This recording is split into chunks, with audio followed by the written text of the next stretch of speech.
Olá, você vai ver nesta edição do Câmara Rio Notícias. Vereadores discutem em plenário o projeto que prevê o uso de armamento pela Guarda Municipal. Vereadores estão me dizendo que entendem a necessidade de colocar algumas emendas. E essas emendas, eles estão concluindo lá para descer com as emendas e a gente está aqui votando o projeto. Debate público discute a situação de famílias de duas comunidades que correm o risco de despejo. Todas as ocupações que estão aqui, ninguém invadiu a casa de ninguém. As pessoas ocuparam terrenos abandonados. E tem também a solenidade de entrega dos certificados para os participantes do curso de Brigada Voluntária de Incêndio da Câmara Municipal. Não saia daí, a gente volta já. Em 2018, a Rio TV Câmara trouxe grandes novidades para tornar a sua experiência ainda mais dinâmica. Agora você tem mais 2 canais de comunicação com a gente. Além do Facebook e YouTube, também estamos no Instagram e no Twitter. Bastidores das matérias, programas, conteúdos exclusivos e muito mais. No estúdio ou nas ruas. Saiba em primeira mão o que acontece na Casa do Cidadão Carioca e em todo o município. Desde o cotidiano da cidade em um jornal diário. Passando pelo plenário da Câmara Municipal. Além de programas sobre o Legislativo e a cidade. E debates com vereadores e especialistas sobre os temas mais relevantes para os cariocas. Uma linguagem dinâmica e informativa. Que colocamos no ar todos os dias. Participe, mande críticas, sugestões e nos ajude a fazer uma programação cada vez melhor.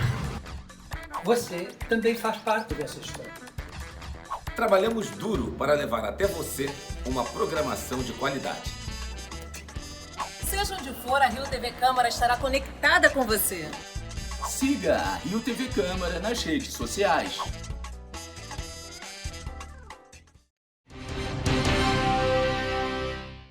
A gente começa esta edição do Câmara Rio Notícias com informações sobre as discussões no plenário do projeto de lei do vereador Jones Moura que autoriza o armamento da Guarda Municipal. A repórter Simone Braga acompanhou a sessão. A sessão plenária desta quarta-feira teve como discussão principal o projeto de emenda à lei orgânica que dispõe sobre o armamento da Guarda Municipal. O projeto é autoria do vereador Jones Moura e mais 20 vereadores. Representantes dos ambulantes e da Guarda Municipal acompanharam a discussão do projeto das galerias. E durante a sessão, o vereador Jones Moura solicitou a retirada do projeto de pauta para que sejam apresentadas e apreciadas as emendas. Vereadores estão me dizendo que entendem a necessidade de colocar algumas emendas. E essas emendas, eles estão concluindo lá para descer com as emendas. E a gente está aqui votando o projeto. E eles estão lá descendo. Alguns já desceram, me entregaram aqui as emendas. Eu estou lendo as emendas. Estou conversando com alguns vereadores da base do governo e fazendo contato aqui também com o governo. E lendo tudo em cima da hora. Eles não estão achando justo votar esse monte de emendas que já está chegando a 20 emendas sem tomar conhecimento delas. Eles não leram. E com isso eles não estão conseguindo discutir. O tema gerou uma grande discussão entre os vereadores. Existe a possibilidade da gente votar o projeto hoje e aferir se o projeto tem ou não tem 34 votos e apresentar as emendas apenas em segunda discussão. O que eu quero dizer para os senhores é que não é verdade que o projeto não vai ser votado hoje por causa de emendas. Eu sou a favor, né, como foi tratado aqui pelo vereador Tarcísio Mota, que a gente vote hoje. Ninguém está propondo que não se vote hoje, não. Né? E que as emendas sejam apresentadas, já que elas não foram entregues à mesa, que elas sejam apresentadas e votadas ou não em segunda discussão. Eu acho que a gente votando isso aqui em primeiro e apresentando as emendas em segunda, se for o caso, a gente vai mostrar definitivamente quem está posicionado a favor da segurança armada e quem está contra. Porque não adianta mobilizar as pessoas 10, 20, 30 vezes e chegar aqui desconstruir isso de forma regimental. Todos os vereadores estão na casa, à disposição de votar. É uma matéria difícil de ser votada, precisa de 34 vereadores. Aí agora chega a hora de cada um se posicionar. Quem é a favor, vota a favor. Quem é contra, é contra. que a gente não pode ficar adiando e protelando algo tão importante para a cidade. Acredito sim que essa casa tem responsabilidade sobre isso e a gente não pode ficar em cima do muro. A gente tem que decidir o que é melhor para a cidade. A população cresceu muito. Por exemplo, tem cidade governada pelo PDT que a guarda municipal é armada. Nem por isso tem violência. Tem cidade que é governada pelo PT que a guarda é armada. Nem por isso tem violência. E por que não o Rio de Janeiro também ser governado, ter a guarda municipal também armada? 7 mil homens de bem, 7 mil homens concursados, que passaram em suas respectivas provas, funcionários públicos de carreira, passaram por testes psicológicos, funcionários da Prefeitura do Rio de Janeiro. Por que eles não podem portar uma arma no combate à criminalidade? Essa arma não vai ser para perseguir camelô de forma alguma. Essa arma vai ser no combate à criminalidade. Essa arma vai ser para apoiar a polícia militar. Ao invés dos guardas municipais irem para a rua armados, e muitos deles, diga-se de passagem, já se julgam por demais autoridade, imaginem com uma arma. Eu acho temerário. O vereador Major Elitus Além falou sobre o assunto e apresentou a posição do governador Wilson Witzel. O PSC, na figura do senhor Wilson Witzel, coloca as estruturas da Polícia Militar do Estado do Rio de Janeiro, todas as estruturas e da Polícia Civil, à disposição da Prefeitura do Rio de Janeiro para treinar e equipar nossos guardas municipais. No final da sessão, o vereador Jones Moura falou sobre o projeto e as emendas. Eu li tantas emendas que chegaram que eu especularia por volta de 20 emendas. E são emendas que são muito técnicas, é aquilo que eu volto a dizer. É preocupante. A gente precisa conversar com o vereador, conversar com a municipalidade através do secretário de Ordem Pública, o Gutenberg de Paula, e com o prefeito Marcelo Crivella, conversando comigo, ele esboçou também preocupação com essas emendas. A gente vai conversar com a municipalidade e depois realizar a audiência pública, que aí, de forma harmônica, vamos deliberar sobre essas emendas. Isso é um ato extremamente democrático, raro de se ver, inclusive, no Parlamento Municipal.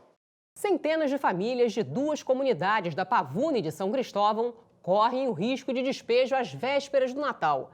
A situação dos moradores foi tema de um debate público promovido pela Comissão Especial do Direito à Moradia Adequada. Segundo a Defensoria Pública, só no Rio existe um déficit habitacional de 420 mil residências. A audiência pública começou ouvindo representantes das brigadas populares. Todo mundo aqui, e todas as ocupações que estão aqui, ninguém invadiu a casa de ninguém. As pessoas ocuparam terrenos abandonados. Solicitamos, então, que o Poder Legislativo Municipal, essa é a primeira demanda, através das comissões citadas, intervenha no processo de reintegração de posse como amicus curia. Segundo, a criação, aí sim, vereador, do grupo de trabalho junto à Prefeitura Municipal e à Secretaria de Infraestrutura e Habitação, para estudar e propor soluções pacíficas e legais para as comunidades do centro, Gamboa e Moisés. Só na comunidade da Gringolândia, 500 famílias correm o risco de remoção. Já na de São Januário, em São Cristóvão, serão 129 famílias. A defensora pública Adriana Magalhães lembrou que a lei é garantidora dos direitos à moradia do cidadão e que é preciso lutar para que não haja retrocessos. Quando a gente fala em função social, não é algo que deveria ficar apenas na lei.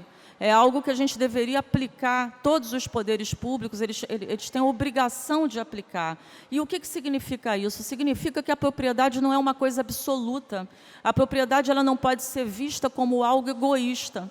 A propriedade ela tem que cumprir sua função social porque ela está localizada dentro de uma coletividade. A propriedade não pode ser vista mais como algo absolutamente individual em que o dono do imóvel ele faz o que ele quer. Não, ele tem que atender às funções sociais, ele tem que atender aos interesses de uma coletividade. Ela ainda lembrou que o déficit habitacional no Brasil é de cerca de 7,5 milhões de domicílios. Só no Rio de Janeiro, esse déficit chega a 420 mil domicílios. Aline Caldeiras Lopes, membro da Comissão de Direitos Humanos da OAB, lamentou a ausência do representante da Prefeitura para discutir o direito à moradia popular. Aline sugeriu que as comissões da Casa Legislativa se mobilizem e criem grupos de trabalho para tratar do tema da moradia na cidade. A história do Brasil, da luta, a história da moradia popular no Brasil, que é simplesmente a moradia da maioria da população brasileira, é uma história de autoconstrução por moradia popular. É uma história de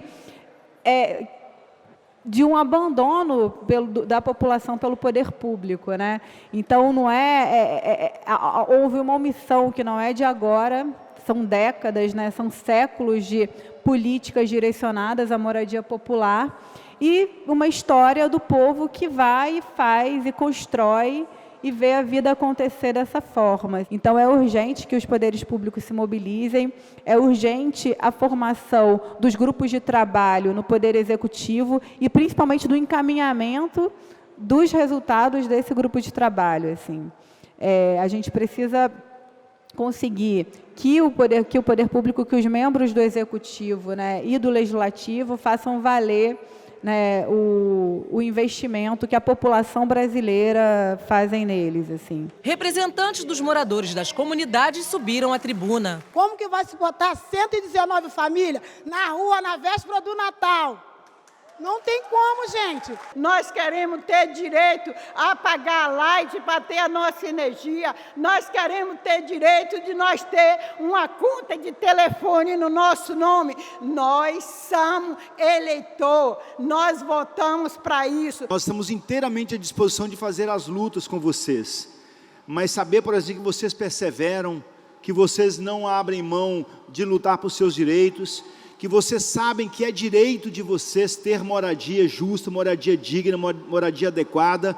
Isso para nós é uma alegria. E agora os vereadores Leonel Brizola Neto e Raimon pretendem apresentar um projeto de lei que torna a área de especial interesse social o conjunto de favelas da FICAP, localizado no bairro da Pavuna, na zona norte da cidade, onde moradores também sofrem com processo de remoção. A obrigação da prefeitura nessas localidades, que é na comunidade da FICAP, que é em Pavuna, quase divisa com o Jardim América, que a prefeitura se dê presente. Como?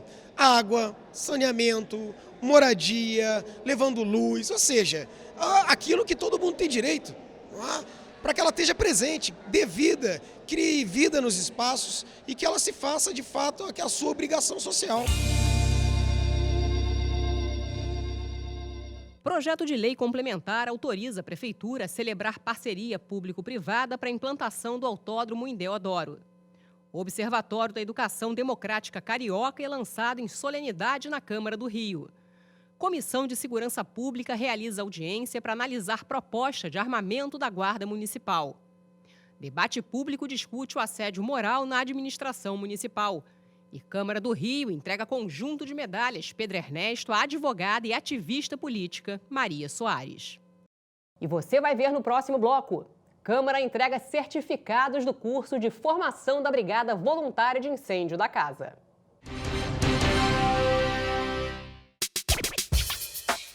Uma conversa sobre os principais assuntos da cidade. Fique por dentro das opiniões de especialistas e pesquisadores. Rio em Pauta, toda sexta, às 14h. Uma pesquisa realizada em 18 batalhões da Polícia Militar no estado do Rio revelou que é preocupante o número de policiais que cometem suicídio. A cientista política Deise Miranda, que coordenou o trabalho, conversou com o repórter Renato Chapô e falou sobre os resultados da pesquisa e o quadro de depressão que atinge integrantes da Polícia Militar. A Deise Miranda estuda o suicídio dentro da Polícia Militar desde 2009 e passou 4 anos em 18 batalhões do Rio de Janeiro para fazer esse trabalho. Deise, muito obrigado pela sua participação. Qual foi o grau de dificuldade que você encontrou para poder fazer esse seu trabalho? A maior dificuldade foi fazer um trabalho onde ninguém reconhecia que esse tema era um tema de pesquisa ou um tema empírico que estava ali diante da vida deles. Então havia uma total invisibilidade para poder, como que eu ia fazer uma pesquisa de um tema que ninguém conhecia? Então a gente teve que criar várias estratégias, dentre elas fazer palestras em vários batalhões, foram 58 palestras, Eu fiz, a minha equipe esteve comigo durante todo o tempo. Nós íamos desde da capital até mesmo no interior. Então, assim, acessar esse público foi uma das grandes dificuldades, porque nós não tínhamos como contar com a própria polícia, o staff da polícia, por falta de efetivo. Quais são os sintomas que mais chamaram a atenção de vocês nessa conversa, nessa pesquisa com os policiais? Olha, no primeiro contato, o que mais chama a atenção da gente é um universo altamente doente. Doente do ponto de vista das emoções, porque eles não necessariamente precisavam declarar que haviam tentado ou pensado se matar, mas quando eles começavam a ver o resultado da pesquisa, que não tinha nada a ver com eles, era uma pesquisa que foi feita com a população do Rio de Janeiro em 2002. E aí eles se identificam porque eles são agentes de segurança e estão em contato com tragédias, com perdas. Perda é uma coisa muito comum na vida desses profissionais. E aí, quando eles se viram ali, muitos se abriram e já queriam participar, e não era assim. Primeiro, ele dizia que queria participar, mas ele não podia dizer para mim, nem para a minha equipe. Ele recebia uma ficha e ele preenchia e autorizava a nossa equipe a fazer contato, porque o Comitê de Ética não nos permitiu fazer contato, porque nós não éramos psicólogos. Agora, se abre em que sentido?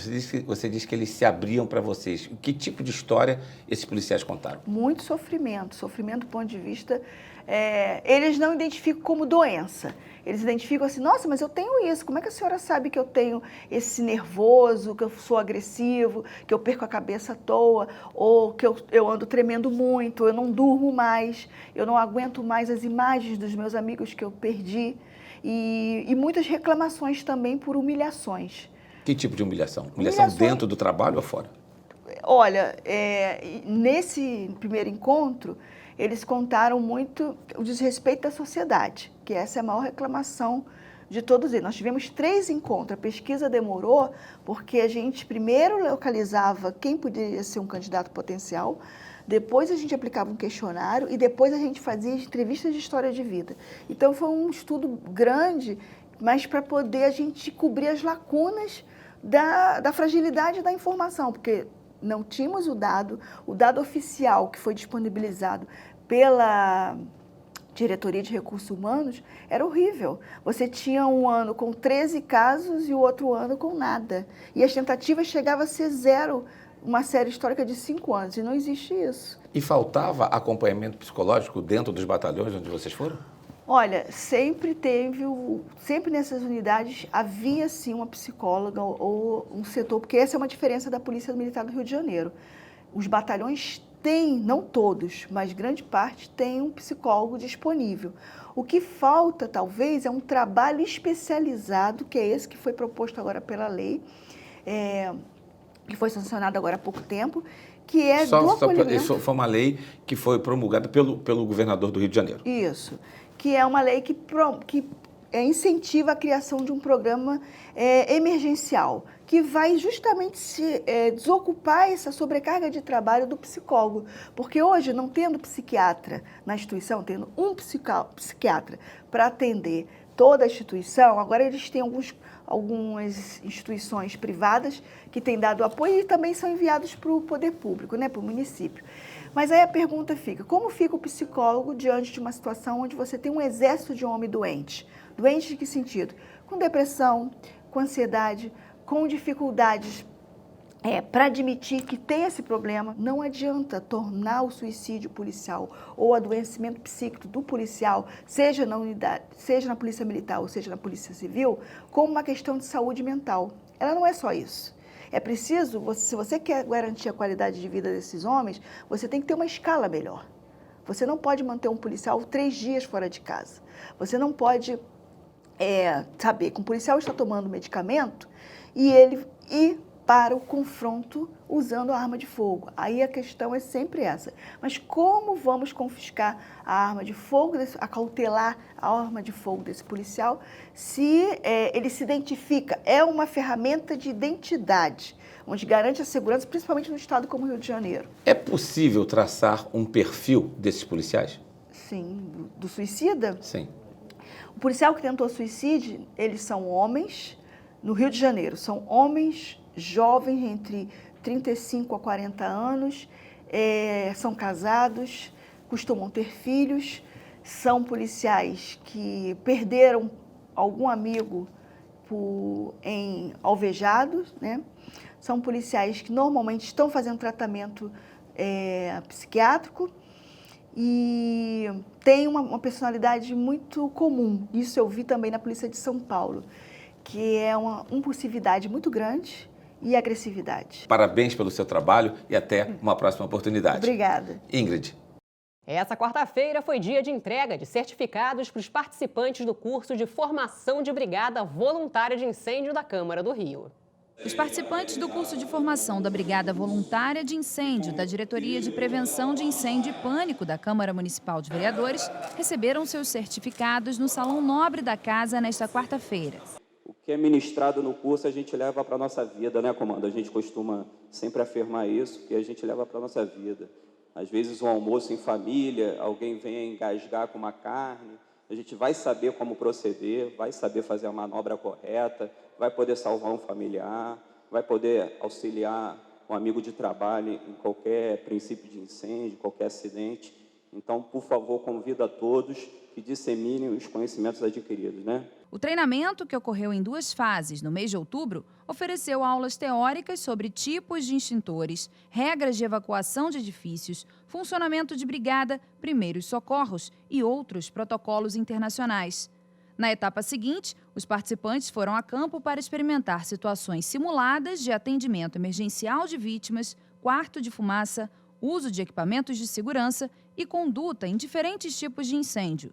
O diretor de segurança da Casa de Leis do Rio de Janeiro lembrou uma ocasião em que os brigadistas voluntários foram fundamentais para preservar o Palácio Pedro Ernesto e a integridade dos servidores. Em 2013, essa casa foi alvo dos Black Blocs e só não pegou fogo por uma iniciativa daqueles que aqui estavam e conseguimos debelar. Foi um arremesso de uma tocha que atingiu uma mesa e dali de baixo ia irradiar para as outras dependências.